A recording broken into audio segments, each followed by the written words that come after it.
My name is Charlie McGrath. I'm the founder of WideAwakeNews.com and a host on the Rinse Radio Network. What in the world is going on in Washington, D.C.? That's a rhetorical question. But the bloodlust is going to lead all of us into a place where we're going to be answering for the sins of a few. What I'm talking about is, I fought in Papa Bush's Gulf War over 20 years ago. Me and 500,000 other Americans, a million people around the planet, and we've seen destabilization in this region since then. It's nonstop, ongoing, never-ending war that started with the Gulf War. The bloodlust from the power elite, the bloodlust from the corporate special interest has no bounds. They are not going to stop, and it's apparent ever.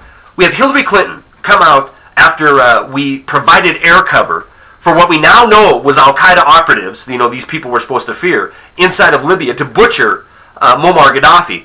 And then saw her, after this video was put out on YouTube, talking about we saw, he died.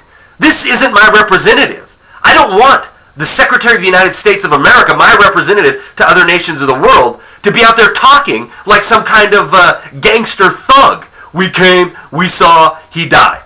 That's absolutely ludicrous. She comes out here 2 weeks ago talking about China and Russia. They're going to pay. They're going to pay for their support of Assad in Syria. Again, we see here issuing statements that we, the American people, are going to get blamed for. We are going to be the ones truly sacrificing for these bloodlust representatives in Washington, D.C. and special corporate interests. Now, we see the nations of the world that truly do have a military that could stand up to the United States, or at least try to stop this spreading of Empire America in the name of special interest, in the name of Finocracy. We see them starting to view us as a paper tiger. Because what did Putin do?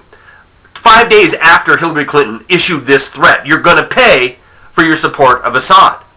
He moved warships into that region. Now, of course, it's under the cover of a normal military exercise, but I find the timing to be more than ironic that she issues yet another threat and Putin advances warships into that region of the world.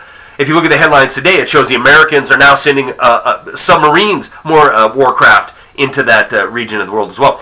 We're trying to foment more and more destabilization in the Middle East, and it is for one reason and one reason only: to placate the special interests that finance our political system. This is a finocracy. It's not a democracy. It's certainly not even close to any kind of a republic. We are working on behalf of special interests, plain and simple. Over 20 years in that region of the world, destabilizing, killing people, and dying ourselves, spending blood and treasure that we don't have, we can't afford to spend. We're borrowing 40 cents of every dollar. We're on the verge of economic collapse, not only in this country, but around the world. And we have our Secretary of State, on your behalf, on my behalf, issuing threats to China and Russia because they don't want to get on board another killing frenzy like we saw in Libya. Stories are attached. That's all I got.